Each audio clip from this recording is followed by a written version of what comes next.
Yaklaşık 100 yıldır İsrail'in Orta Doğu'da kuruluşundan beri gerek Orta Doğu ve bütün dünyada İsrail kaynaklı zulümle karşı karşıyayız.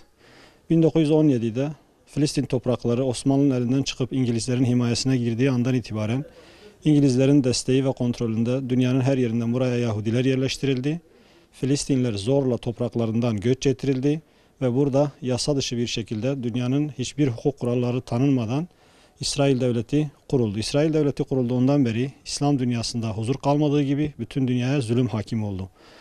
Dünyada yaşanan bütün zulümlerin kaynağı İsrail'dir. İsrail siyasi varlığı devam ettiği müddetçe dünyada hiçbir şekilde huzur olmayacaktır. Dünyaya huzur ve barışın gelmesi için İsrail Devleti'nin siyasi olarak sona erdirilmesi gerekiyor. Filistin bölgesi, Orta Doğu ve dolayısıyla bu bölgeler Müslüman hükümdarlar tarafından adaletle yönetildiği zamanlarda Yahudiler, Hristiyanlar, Müslümanlar ve bütün dünya barış içerisinde yaşamıştır. Barış için tekrar bölgenin Müslümanların yönetimine geçmesi gerekmektedir. Birinci Dünya Savaşı'nda İngilizler iki tane noktaya çok dikkat çekmişlerdir. Bir, Musul petrolleri; iki, Filistin'de bir Yahudi devletinin kurulması için büyük çaba gösterdiler. İngiliz Dışişleri Bakanı Yahudi Balfour ilan ettiği deklarasyonla Filistin topraklarında Müslüman Arapların buradan çıkartılıp buraya Yahudilerin yerleştirilmesi üzerine büyük çabalar gösterilmiştir.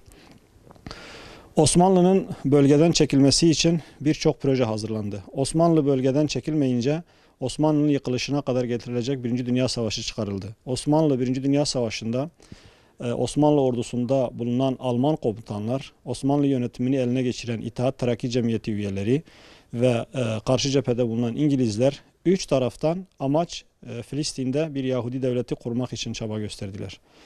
Osmanlı ordusunda bulunan Alman komutanlar bile bile Gazze'yi ve sonra Kudüs'ü İngiltere'ye teslim ettiler. Hiçbir savaş yapmadan buralardan Osmanlı çekildi ve buralar Araplardan, Müslümanlardan alındı ve İsraillere teslim edildi.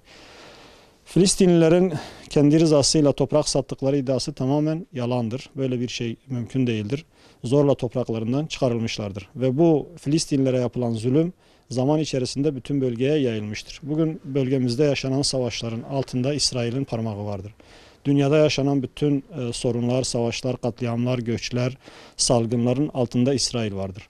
Bu nedenle İsrail'in varlığı devam ettiği müddetçe bölgemize ve dünyaya hiçbir şekilde huzur ve barış gelmeyecektir. Müslümanların uyanması, İsrail'in yaptıkları zulmün farkına varması ve bu yönde Siyonizmin yüzyıllardır yürüttüğü zulüm, katliam ve faaliyetlerinin insanlara tanıtılması için topyekün çaba göstermemiz gerekmektedir. Emperyalist devletler için İsrail'in Filistin'de kurulması yetmiyor. İsrail'in ömrünü burada devam edebilmesi için savaşların devam etmesi gerekmektedir. Bölgemizde çıkarılan savaşlar ve bugün Filistinli Müslümanlar üzerine yağdırılan bombalar, yaşanan savaşın amacı İsrail'in burada kalıcı olmasıdır. Çünkü hepimiz de biliyoruz ki İsrail yasal bir devlet değildir. Kalıcı olabilmesi için zulüm yapması gerekiyor. İsrail zulümden besleniyor. Büyük devletlerin desteğiyle İsrail'in burada varlığı dünya ticareti açısından, dünya enerji kaynakları açısından kritik bir bölge olması ve bu bölgenin emperyalistlerin kontrolünde olması için burada bulunan bir avuç Müslümanın dahi buradan sökülüp atılması amaçlanmaktadır.